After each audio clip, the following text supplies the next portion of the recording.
24 अक्टूबर को दिवाली थी और था हाउस ऑफ द ड्रैगन का सीजन फिनाले। 2 धमाकेदार इवेंट्स अग्नि और वैभव से भरपूर। इस सीजन के 10 एपिसोड्स निपट गए। अब अगला सीजन कब आएगा, इसका जवाब दिवाली के दिन के अगले दिन जैसा है, सुनसान, खाली, उदास, परिवार जैसा।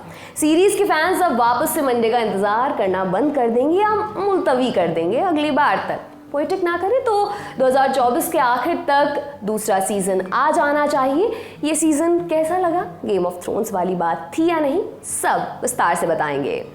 हमने एपिसोड बाय एपिसोड सीरीज का रिव्यू किया है, इस पूरे यूनिवर्स का इतिहास भूगोल बताया है। इसी क्रम में हमने आपको बताया था कि सीरीज में वेस्ट्रोस का एक बहुत ही हैरत अंगेज और खतरनाक event dance of the dragon दिखाया जाएगा। तो कहानी सेट है टारगेरियंस के सिकंदर एगोन प्रथम के मरने के कुछ साल बाद और गेम ऑफ थ्रोन्स के गठन के बीच में। तो इस सीजन में डांस तो नहीं हुआ, डांस का माहौल जरूर बना है, तगड़ा माहौल। एक आध सीन में डांस की झलक भी है, लेकिन बस पायलट एक्ट, नृत्य और नृत्य के इर्द गिर्द की हरकत अभी बाकी है। हरकत का जिक्र हुआ तो बता दें कि हरकत इस सीजन में भी कायदे से है। हरकत बोले तो पॉलिटिक्स, सीरीज और इस कहानी का सबसे मुख्य आकर्षण। मैं ऐसा कोई वादा नहीं करूंगा जिस पर मैं कायम नहीं रह सकता। जब ज्यादा से ज्यादा लोग झूठे वादे करने लगे तो शब्दों का कोई मतलब नहीं रह जाता, फिर कोई जवाब नहीं रह जाता, बस बचते हैं बेहतर और बेहतर झूठ। ये जॉन स्नो ने कहा था जीओटी के 7वें सीजन के 7वें एपिसोड में, तब जब उसे कहा जा रहा था कि बस नाम के लिए वादा कर दो, बाद में देख लिया जाएगा। जॉन स्नो ने वादा नहीं किया, अपनी खुददारी के लिए नहीं, शब्द की कीमत जिंदा रहे इसलिए, वादे का वजूद रहे इसलिए। तुलना करना थोड़ा गलत हो सकता है, लेकिन इस सीरीज में गेम ऑफ थ्रोन्स के मुकाबले नैतिकता का पतन हुआ है। ऐसे कम किरदार हैं जिन्हें आप अच्छा कह सकें, जिनके लिए लगे कि अगर सीन में वो हैं तो गलत या नाइंसाफी के विरोध में आवाज़ उठेगी। बीते सालों में नैतिकता के डाइल्यूशन पर बहुत बात हुई, डाइल्यूशन हुआ भी, केवल फिल्मों में नहीं, समाज में भी। समाज जैसे जैसे खुला, नैतिकता के सफ़ेद स्याह खांचे भी खुले, ग्रे का जोर बढ़ा। अभी हम ग्रे के दौर में हैं जहां जजमेंट इस बात से तय नहीं होता कि उसने किया क्या, बल्कि इस पर ज़्यादा टिका होता है कि वो आ कहां से रहा है, उसकी कहानी क्या है, क्राइसिस क्या है। मिसाल के तौर पर डेमॉन टारगेरियन का किरदार सोशल मीडिया पर खूब चर्चा हुई, खास तौर पर फिनाले वाले एपिसोड के बाद कि डेमॉन तो वैसा नहीं है जैसा हमने सोचा था। मजे की बात यह कि पूरी सीरीज भर यही चर्चा होती रही कि वो वैसा नहीं वैसा है, इस पाले में नहीं उस पाले में है, अच्छा नहीं बुरा है, बुरा नहीं अच्छा है। यही है ग्रे, देखने में दिलचस्प होता है। सीरीज का यूएसपी ही यही है, अप्रत्याशित अनिश्चितता। इस दुनिया के कातिब जॉर्ज आर मार्टिन से जब पूछा गया कि उनका सबसे फेवरेट किरदार कौन है तो उन्होंने कहा डेमॉन टारगेरियन द रोग प्रिंस। दुरुस्त कहा, हमारा भी फेवरेट किरदार वही है। क्यों? क्योंकि उसके किरदार की कॉम्प्लेक्सिटी बहुत है, किरदार के फैलान का स्कोप बहुत है। हमेशा चकित करता है कि है उसने ऐसा कर दिया, ऐसा क्यों किया यार, लेकिन उसे देख कर नहीं लगता कि अपने किए से वो चकित है, मानो उसे शुरू से पता था कि उसे यही करना है। बहुत ही झीने से लिखा हुआ किरदार है, ताकतवर और तरंगी, दोनों का हेट्रोजेनस मिक्स। सही नाम दिया है उसे मार्टिन ने, रोग प्रिंस, और मैट स्मिथ ने लहाया भी बढ़िया है। डेमॉन से वापस नैतिकता पर। जीओटी की दुनिया में ज़्यादा ईमानदार लोग थे, या कहें ज़्यादा का झुकाव सही की तरफ था। वैसे लोग ज़्यादा थे जो केवल स्वार्थ के लिए किसी भी स्तर तक ना उतर जाएं, जो प्रतिकूल समय में सच बोल सकें। इस सीरीज़ में 2 एक थे जो अंत आने आने तक निपट चुके हैं, जो बचे हैं सब फसादी हैं, स्वार्थी हैं, कुछ भी कर सकते हैं। अगर आप कुछ भी देखना चाहते हैं, ग्रे की हद देखना चाहते हैं, तो इस मामले में सीरीज़ निराश नहीं करेगी। रेनेरा, एलिसेंट, ऑटो, कॉलिस, एमंज, सबको कुछ ना कुछ चाहिए ही।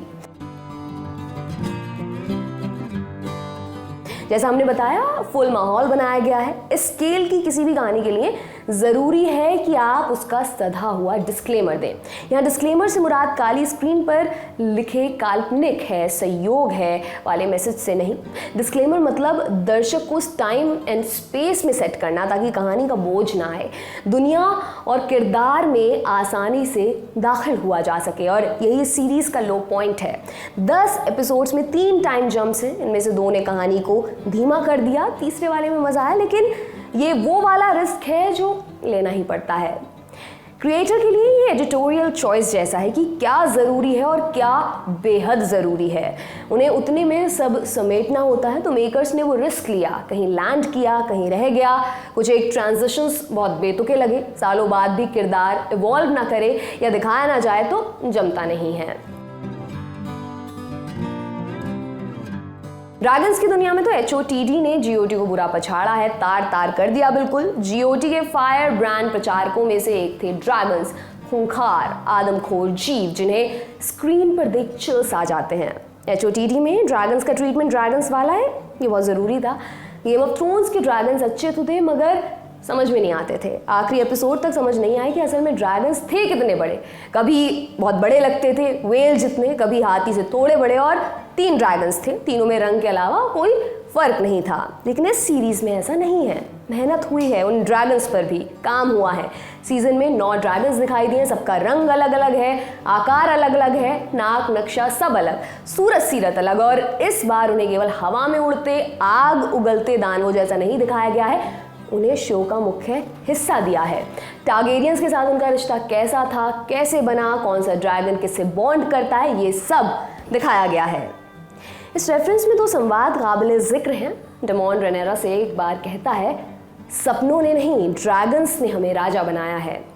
हालांकि डेमॉन का कहना तो लोगों को जचा, पसंद किया गया, लेकिन डेमॉन के भाई और पूर्व राजा विसेरियस ने भी एक सटीक बात कही थी जिस पर शुरुआत में लोगों का ध्यान कम गया, लेकिन पूरी सीरीज देख लेने वाले अब इस वाक्य की अहमियत समझते होंगे। विसेरियस ने रेनेरा से ही कहा था, ये सोचना कि हम ड्रैगन्स को नियंत्रित करते हैं असल में एक भ्रम है। वो एक ऐसी ताकत है जिनके साथ मनुष्यों को कभी छेड़छाड़ नहीं करनी चाहिए थी। स्पॉइलर हम नहीं देंगे, मगर आखिरी एपिसोड तक विसेरियस की कई बातें बहुत सही लगने लगेंगी। संभावना अब भी बहुत है, मगर किरदार अब काफी हद तक खुल गए हैं। बड़ी पिक्चर में अंदाजा लगाया जा सकता है कि कौन क्या करेगा। ग्रे की हद तक चलेंगे साथी। कई जगहों पर लिखाई और सीन के रचाव में GOT का एलिमेंट दिखाई देता है, जैसे 9वां एपिसोड लीजिए। थ्रोन्स फैंस जानते हैं कि असल एपिसोड 10वां नहीं 9वां होता है। झकझोर देने वाला खेल 9वें में ही होता है। इस सीजन के 9वें एपिसोड में ये एलिमेंट है। एक तो पूरे एपिसोड में बहुत ज़बरदस्त तनाव रहा। पूरा एपिसोड कटा धमाके से पहली वाली शांति में, और फिर धमाका नहीं, कोलाहल हुआ। डेमॉन के प्रति मेकर्स का बायस था। उसके सीन्स ग्रैंड हैं, कुछ जगहों पर बहुत ग्रैंड है। जब म्यूजिक और विजुअल साधारण सीन को भी भव्य बना दे, वैसे ग्रैंड सीन्स। कुछ सीन्स केवल कहानी के खिंचाव की वजह से ग्रैंड हो जाते हैं। वैसे सीन्स इस सीजन में कम है, लेकिन जहां हैं ठाक करके लगते हैं। जो लोग इंतजार कर रहे थे कि सारे एपिसोड्स आ जाएं फिर देखेंगे, हॉटस्टार पर ये सीरीज देख सकते हैं। इसके अलावा इस कल्ट सीरीज के कल्ट होने का कारण बस सिनेमा नहीं था। किसी कृति में जब पाठक और दर्शक इन्वॉल्व होता है तो वो कल्ट का दर्जा हासिल करती है। इस शो और किताब के बारे में होने वाली चर्चाएं बहुत रोचक हैं। पाठकों दर्शकों के हिस्से के कयास और उम्मीदें, रेडिट पर ऐसी ढेरों चर्चाएं हैं, होती रहती हैं। आप भी उसमें हिस्सा ले सकते हैं। बाकी सोमवार को फिर से चाहने के और जरिए ढूंढे जाएंगे। आपके लिए ये रिव्यू लिखा है हमारे साथी सोमशेखर ने। मेरा नाम दिव्यांशी है।